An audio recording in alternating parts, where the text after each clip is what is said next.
Let's talk herd.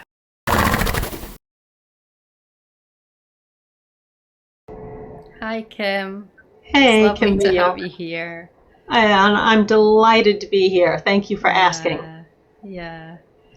So I wanted to ask you, you've been hmm competing at quite a high level earlier on in your life, and it interests me how you've moved from that to where you are now, which is more dialogue and that makes an assumption that competition isn't listening to the horse and it's more um, almost sacrificing certain things. And I was really interested in how you feel about that, how you've come to the place where you are with it.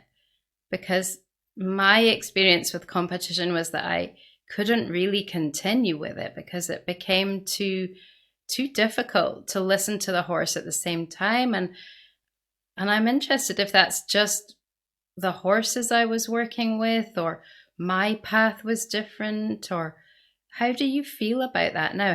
Would you change anything if you had your life again? Oh, I would change the way I worked with horses quite a bit. Back Okay. then, I had to listen to my horse because the Gray Goose was very highly opinionated, and if you didn't listen to him, you were going to get hurt. Mm.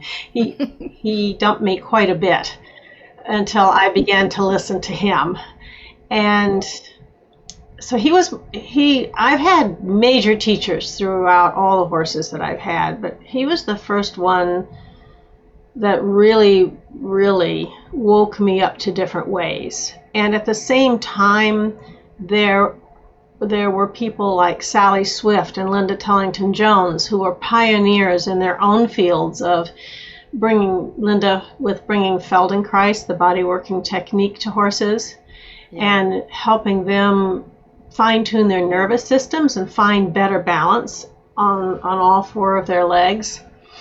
And then Sally, who helped me so enormously with my riding and my already broken up body before I ever started eventing. Okay. However, what Gideon has taught me, my stallion, whom I currently have, is way, way, way deeper than that. It is Mm. about it's about understanding that horses have their primary language is in energy more than physical, Mm. and Yeah. certainly more than vocal. So, in today's world, or if I could go back, I would be working way more on that level. Now, I already spoke to Gray about everything. I would tell him the entire cross country course. I would tell him my plan. I'd tell him what we had to look Wow. out for. I would picture it in my mind, and I would go right through my notes that I always wrote down when I walked the courses. Mm. I explained to him everything that we were going to be doing, but I could have done it on a deeper level back then. Yeah. I do encourage my current students to compete because I think the world needs to see it can be done with this way of kindness and communicating with a horse on a different level. So I Yes. encourage them to compete. Not many are interested because it's too much stress and bother and all that other stuff. But the few that do go on and compete do well. Yeah.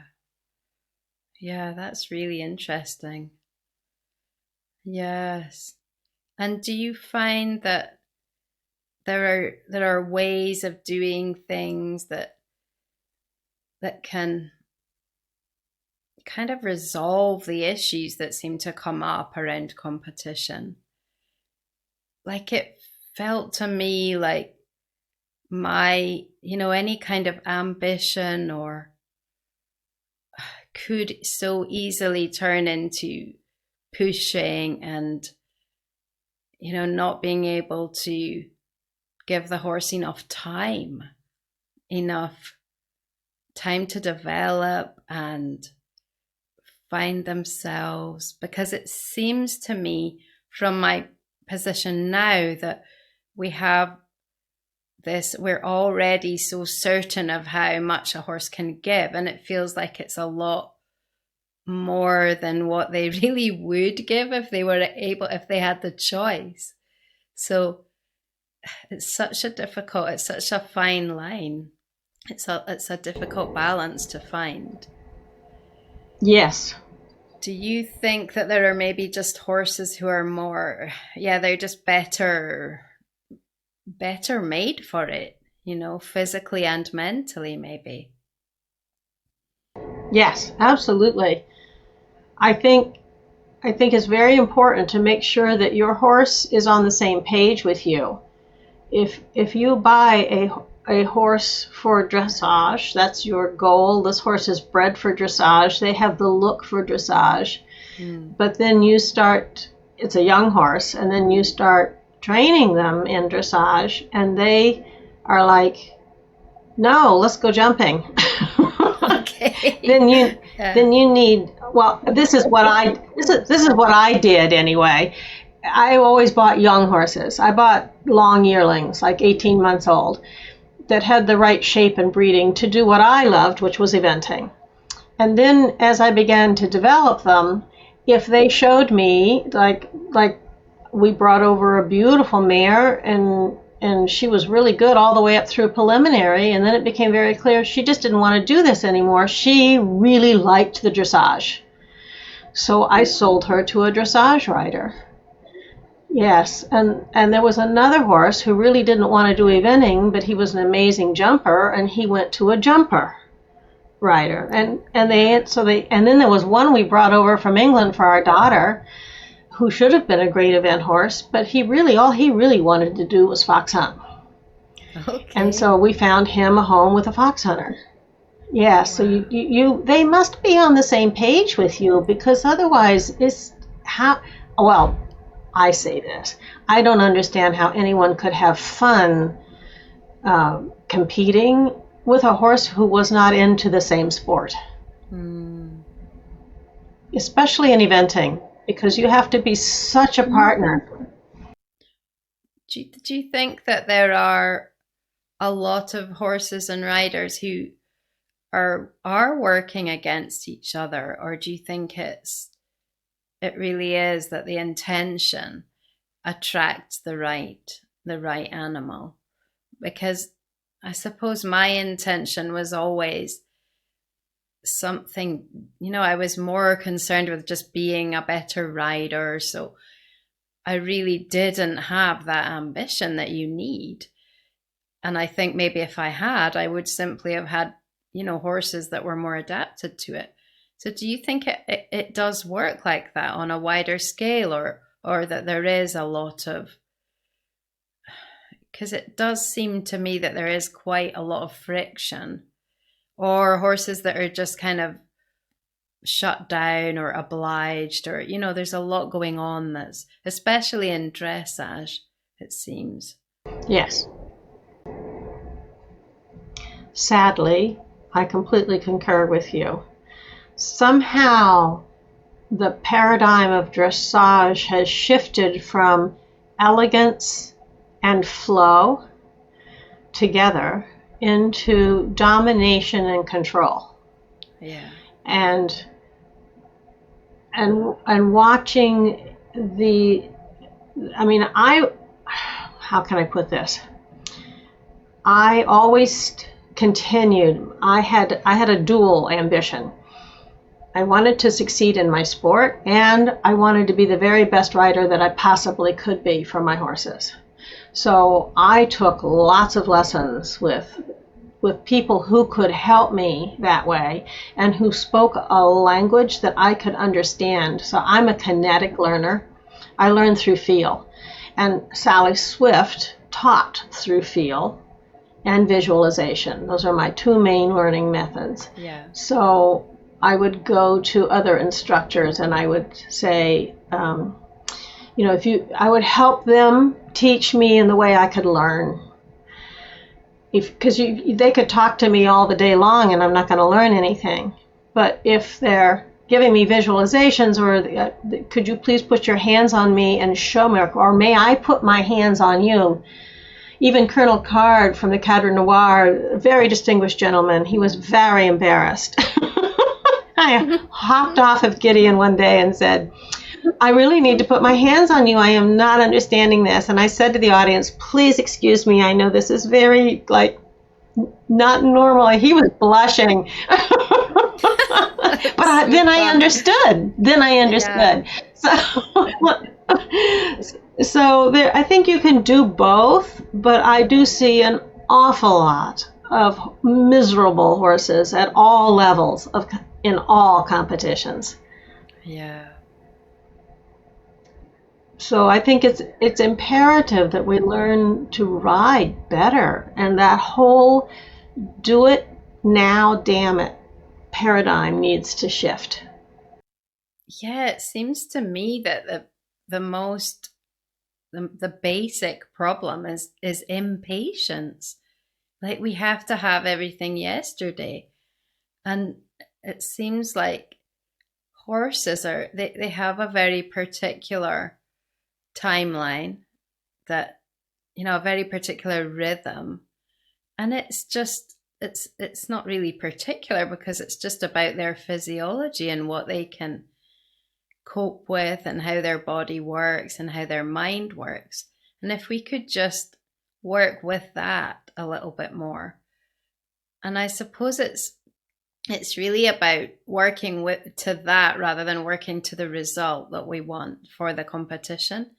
And that's why competition becomes a problem, because you're then, you're thinking about your next venue or your next, what you're going to be asked to do, and you're pushing for that rather than listening to the horse and what they can, where they are in there. And if we all did that at once, then there would be nobody pushing ahead, and it seems like it would work better. But I think that maybe depends on how sensitive we are as riders. Like you say, just becoming aware of the subtleties. And for me, it always felt like a very one-dimensional feel if a horse wasn't really comfortable in their body and there was a lot of tension. How would you describe that? The feeling of, when a horse is really there for you. When a horse is really there, there's this incredible flow, like with a capital F. Because we're in sync on all levels, physical, mental, emotional, and spiritual. Our hearts and souls are open to one another, and we're just flowing. And that's possible to do in competition. It is very possible to do in competition. You have to find ways around the very specific parameters. So, for instance, in dressage, I learned that I could speak to my horses in a whisper as long as I was facing away from the judge, which would help calm them or help them be able to do a little better with what I needed in the moment. I didn't do it often, but if I needed to, I could do it. I learned to whisper without moving my lips, because sometimes in international competition, you have judges everywhere. Wow, yeah. So you just find little tricks and ways to get around it that still help you. Well, let me just put it this way. One of the biggest lessons I learned, it was the very first time we were headed to Europe, myself and the Gray Goose. So it was 1980, and Jack LeGoff, the amazing coach of the team, had us all go to dressage at Devon before we left, which back then was an even bigger deal than it is now. And all the famous people were there, and it was just such a big deal. And I was entirely overwhelmed and intimidated. and we had to go in the open third level test. And not only were all these movements very different than what we had normally been working on, but they were still within our parameters. But we had to memorize this 2-page test, and I don't memorize things well. So my main fear was forgetting the test and embarrassing our country, embarrassing the team. Yeah. So I decided that if what was my main goal, and I decided my main goal was to go in there and not embarrass the team. So the main thing I had to do was remember the test. So rather than trying to show off, so to speak, like really impress the judges, I decided to imagine that is my home ring, and I was simply practicing this dressage test. And I went in there, and that's what I did. I just kept visualizing my home dressage ring. It kept me calm and quiet. My brain could keep working, and I was able to do the half halts and implement all the other little things like when and where I needed to. And we came in 6th out of that whole open competition.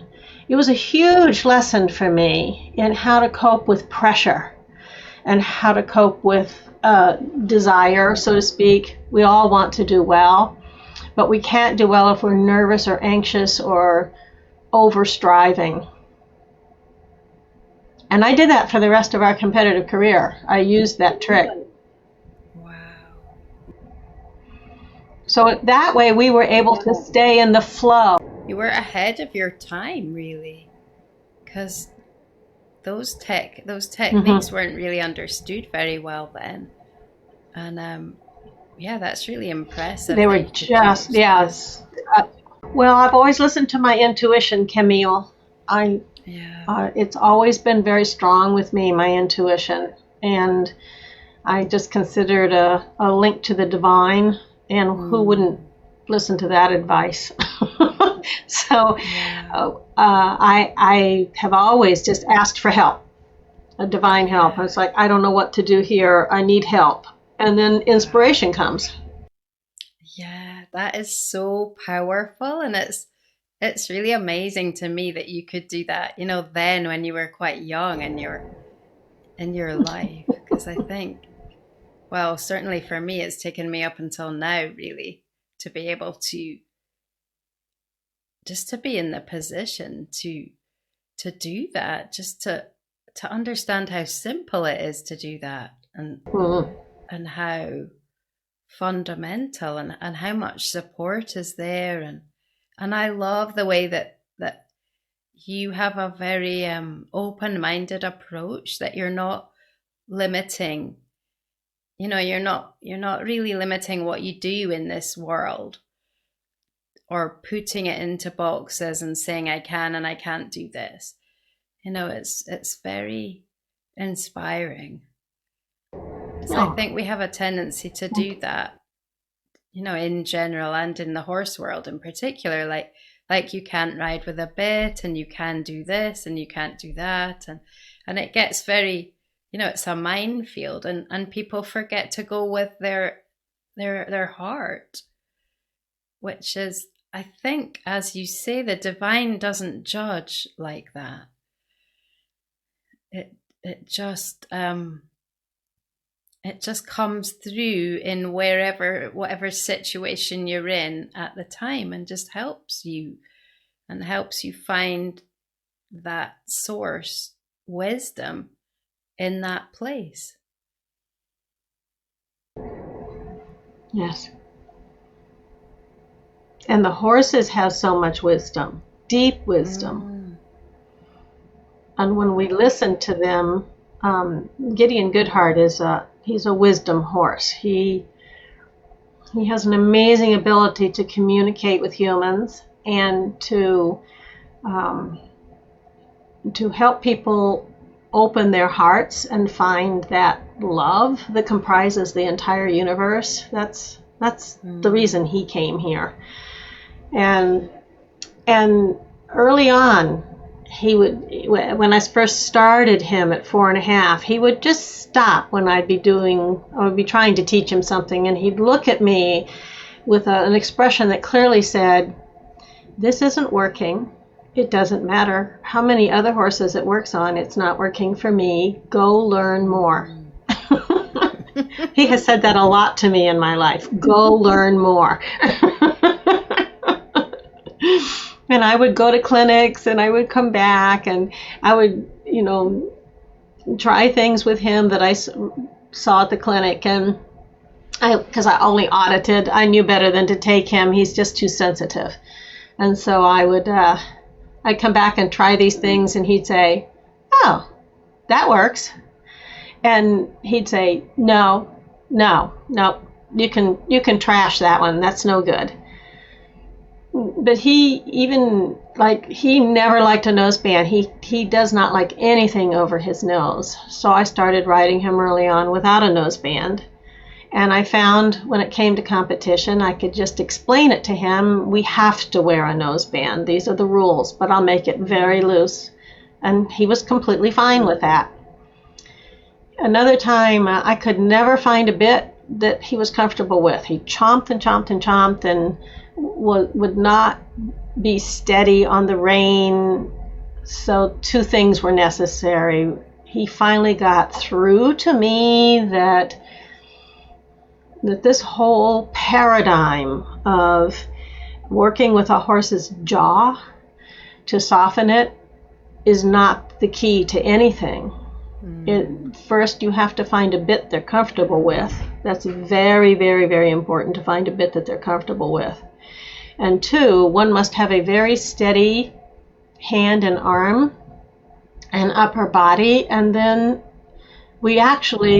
the way horses, I have learned, best like to be ridden is from our core and back, through our arms and hands, but not from our arms and hands.